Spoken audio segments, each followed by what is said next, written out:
For 8 years, billionaire Alexander Hart spent millions seeking a cure for his son Ethan's deafness. Every specialist said nothing could be done. Then Isabel, a desperate maid working to save her dying grandmother, noticed what no doctor had seen: a dark blockage in the boy's ear. One unauthorized procedure could either save Ethan's life or destroy hers. Sometimes miracles don't come from hospitals. Sometimes they come from willing hands. Hey family, welcome to Real Life Heart Stories. Please subscribe and give this video a like. It truly means the world to us. Don't forget to share it with your friends and loved ones, and turn on post notifications so you never miss a new upload. Thank you so much for the support.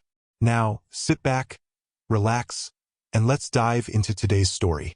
The scream had no sound. That's what made it so terrible. 8-year-old Ethan Hart sat on the cold marble floor of his father's mansion. His small body curled into a ball, his hands pressed against his right ear, his face twisted in agony.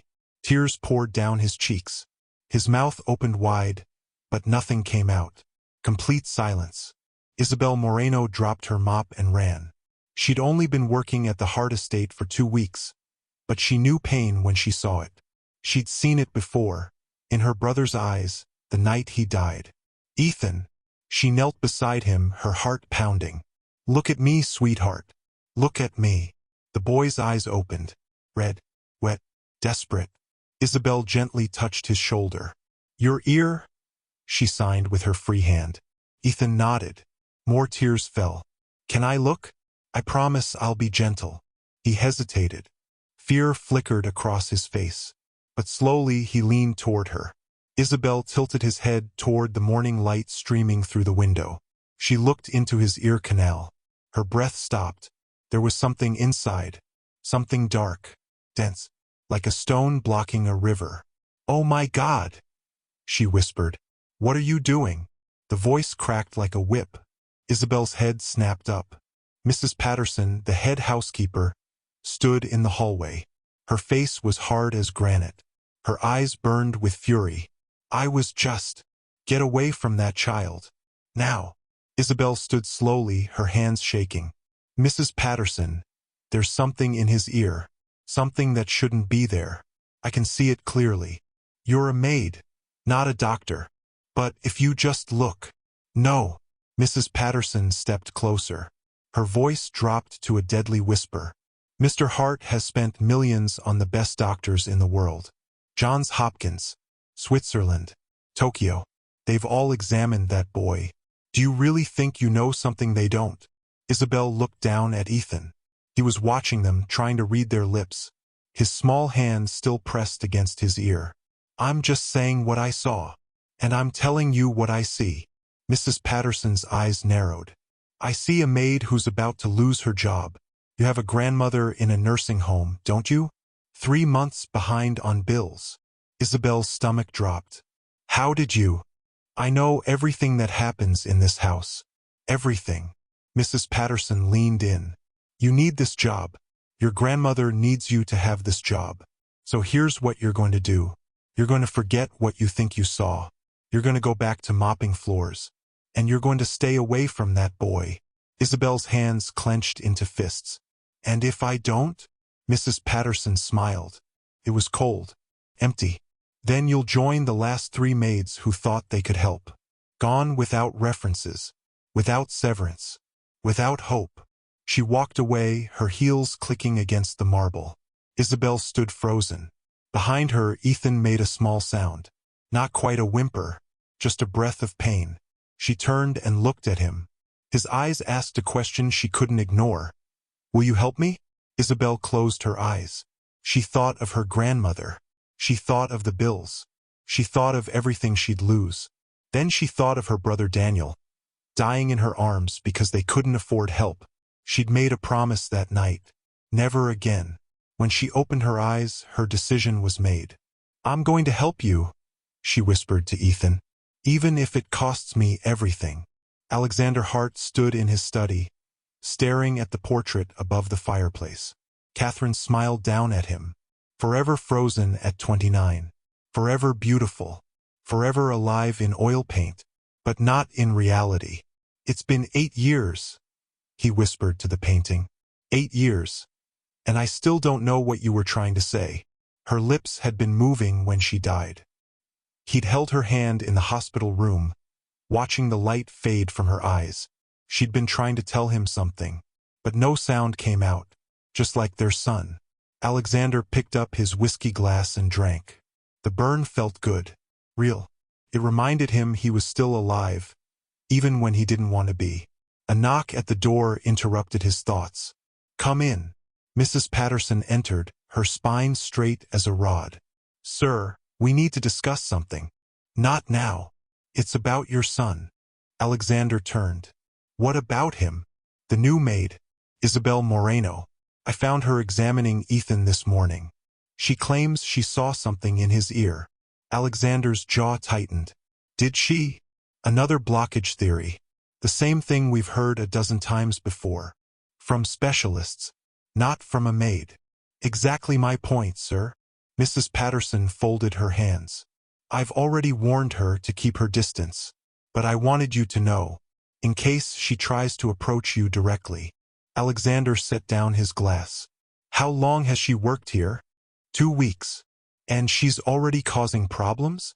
"She seems to have formed an attachment to the boy.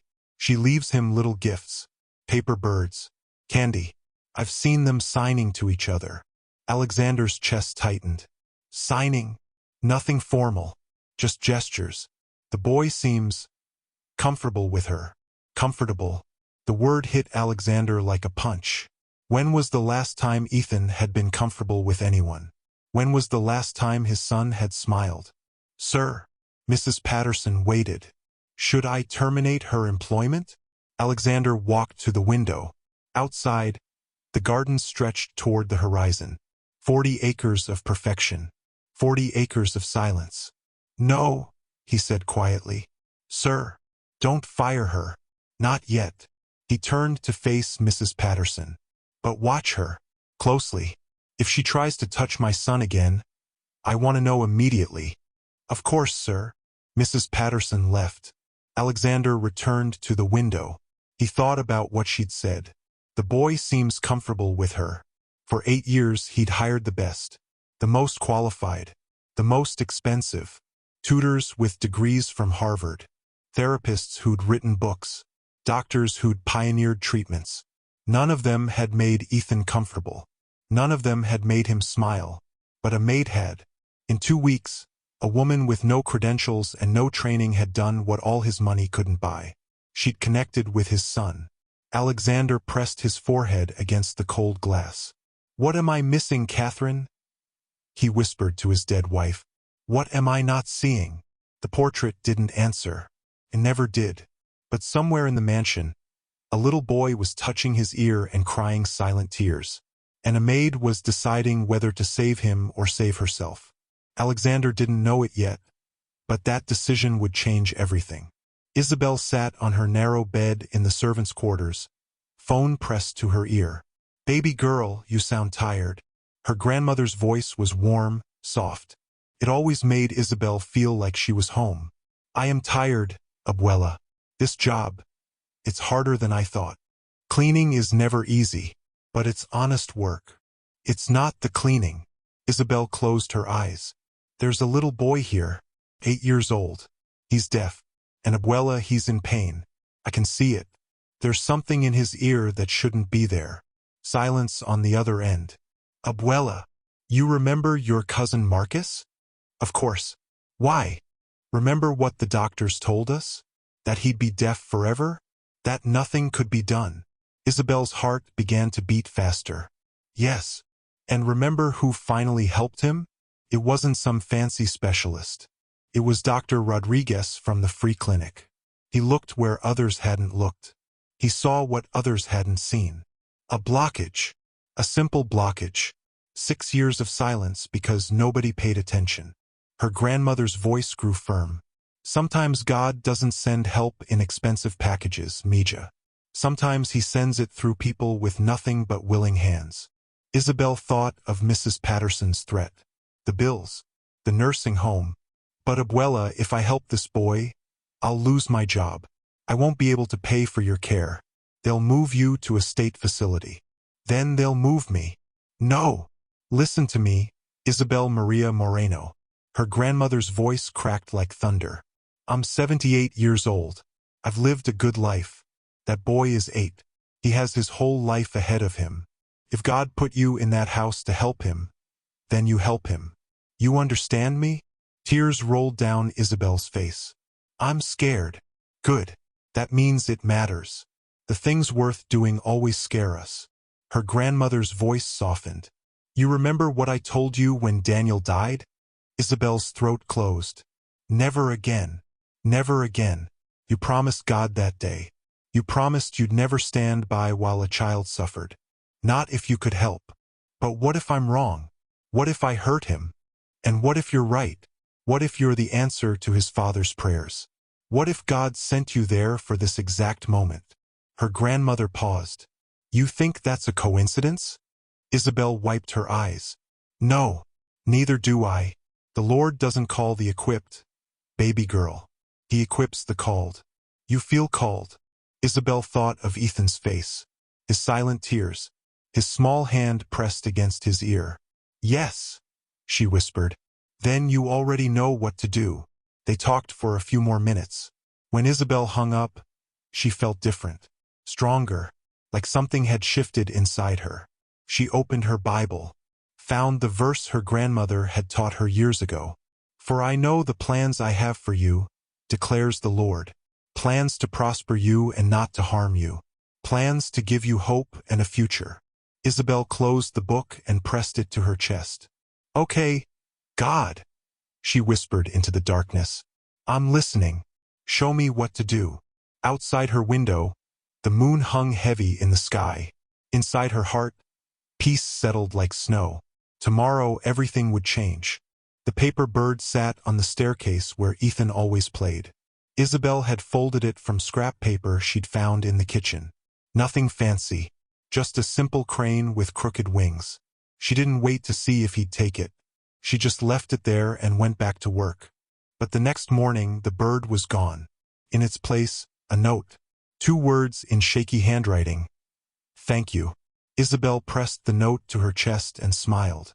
Over the next week, something beautiful began. She'd leave him candy wrapped in gold foil. He'd leave her drawings of airplanes. She'd wave at him in the hallway. He'd wave back, his small face breaking into a shy smile. She learned his personal signs. Not the formal ones his expensive tutors had taught him. The ones he'd invented himself. 2 taps on his chest meant happy. Pointing at the sky meant thinking about stars. Both palms pressed together meant safe. And slowly, carefully, he started using that last sign around her. Safe. Isabel treasured it more than anything. One afternoon, she found him in the sunroom struggling with a model airplane. The wing wouldn't fit. Frustration creased his small face. She shouldn't interfere. Mrs. Patterson had made that clear. But Isabel couldn't help herself. She knelt beside him and gently took the wing. With a soft click, she fitted it into place. Ethan looked up at her. His eyes were wide, wondering. Then he signed. How did you know? Isabel smiled. I had a brother once. He loved airplanes too. Ethan couldn't hear her words, but he seemed to understand. He picked up a pencil and wrote on his notepad. Where is he now? Isabel's smile faded. Heaven. He got sick when he was 14. We couldn't afford to help him. Ethan's face fell. He wrote again. I'm sorry. Me too, sweetheart. Me too. Isabel touched his shoulder gently. But you know what? He taught me something important. He taught me that every child deserves someone who pays attention. Someone who sees them. Ethan tilted his head. Do you see me?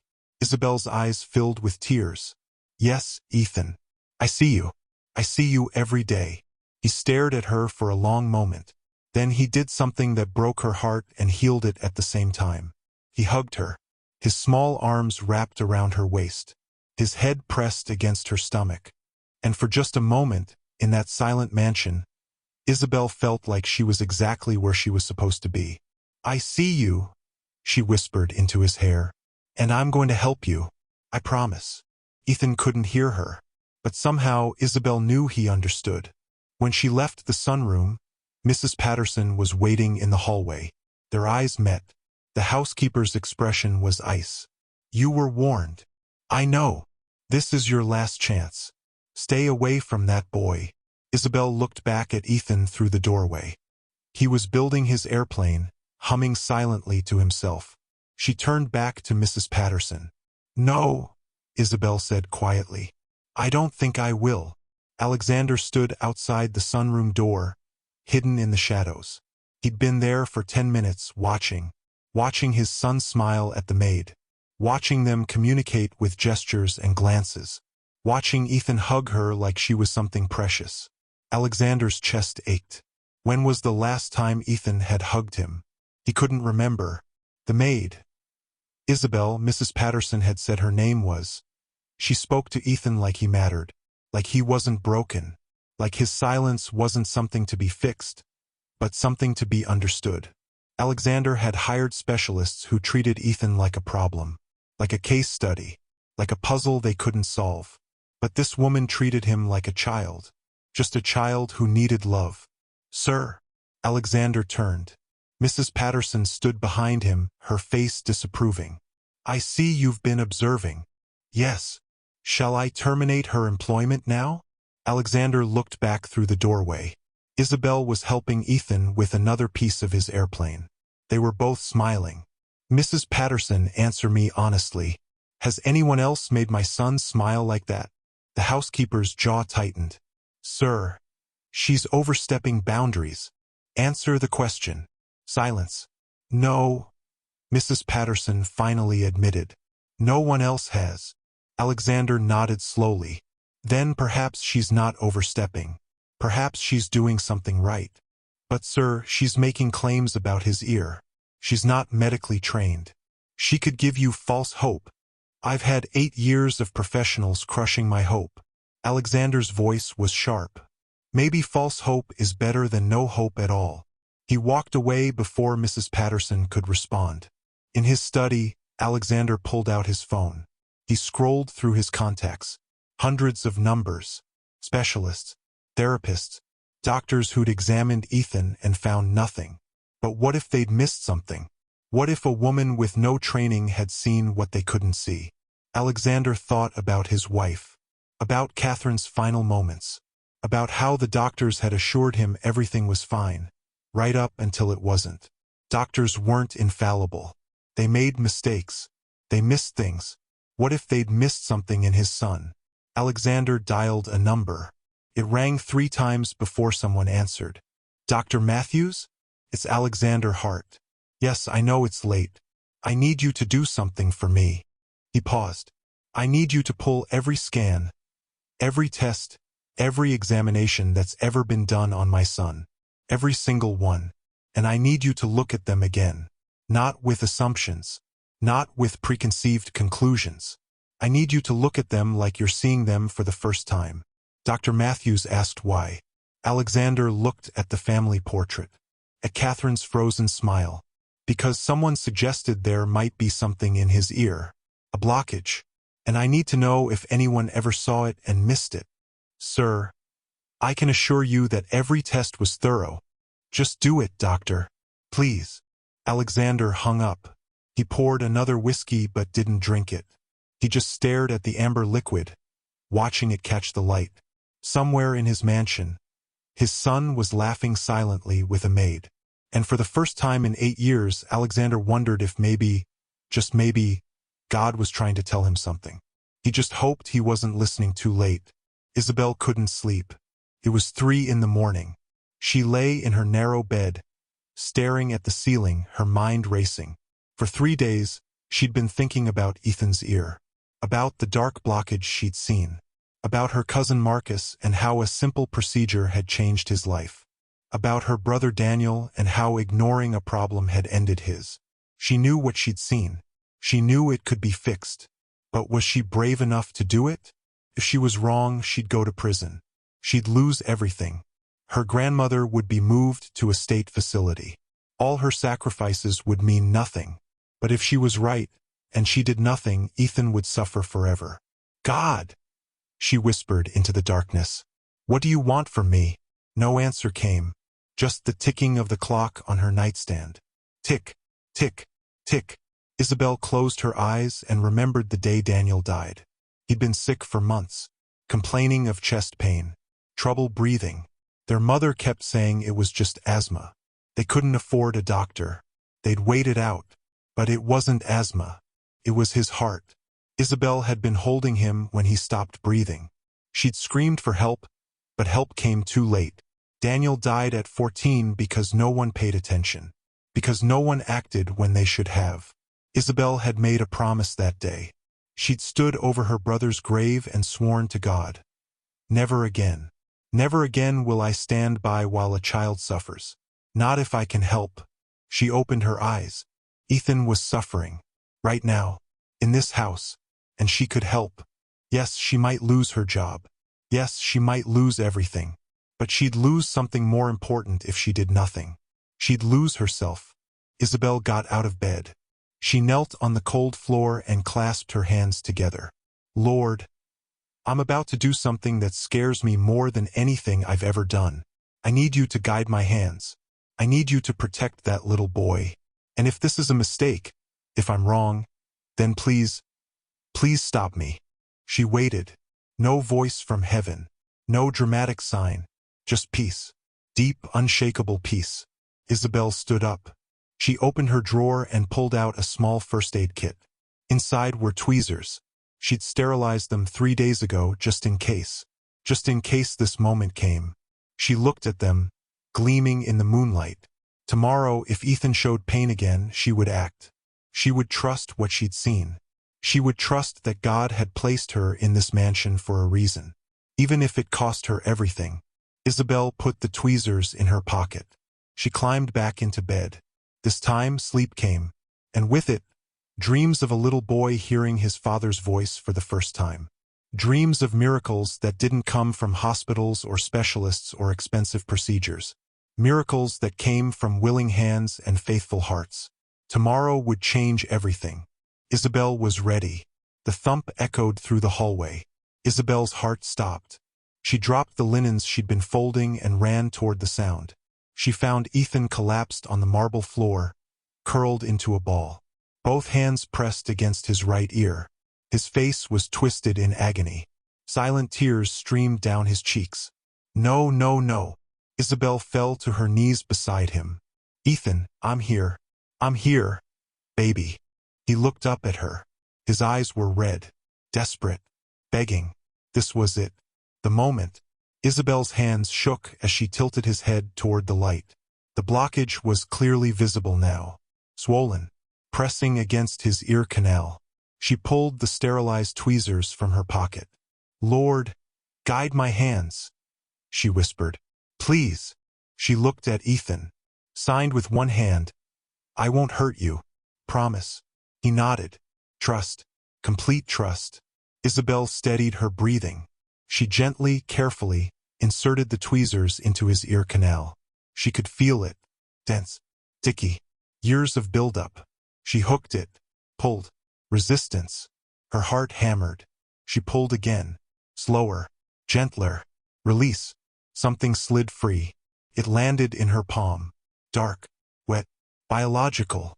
The thing that had stolen his hearing for 8 years. Isabel stared at it, her stomach turning. Then Ethan gasped. A real gasp. Audible. Loud.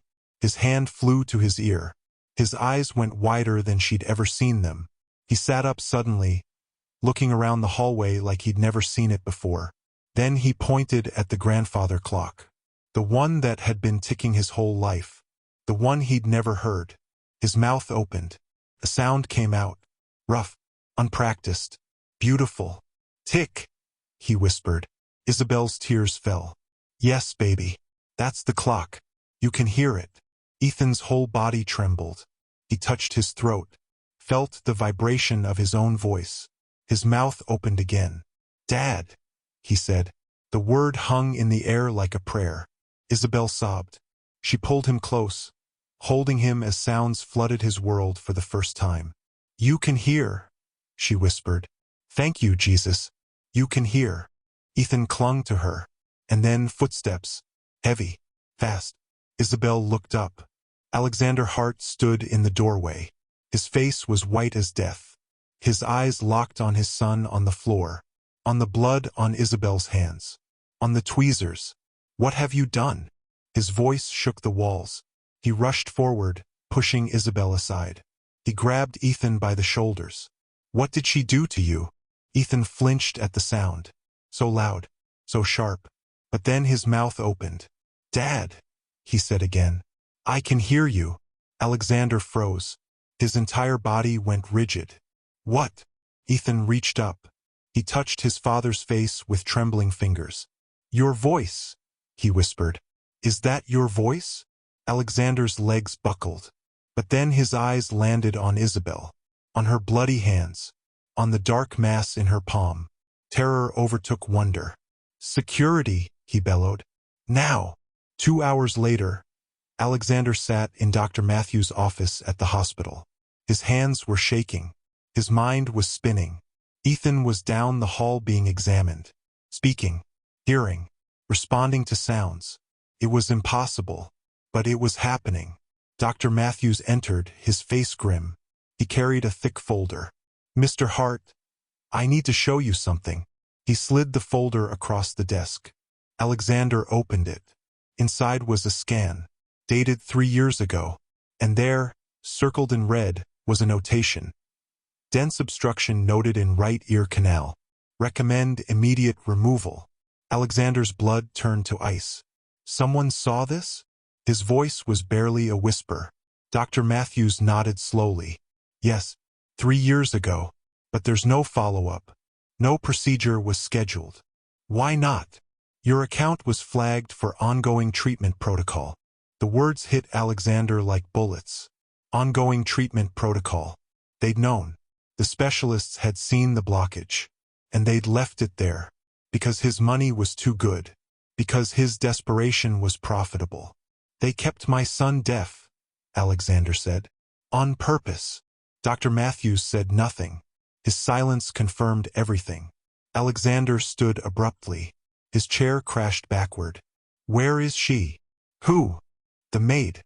Isabel. Where is she?" "I believe security took her to." Alexander was already running. He found Isabel in the security office. She sat alone, hands folded, head bowed. When she looked up and saw him, she stood quickly. "Mr. Hart, I can explain." "Don't."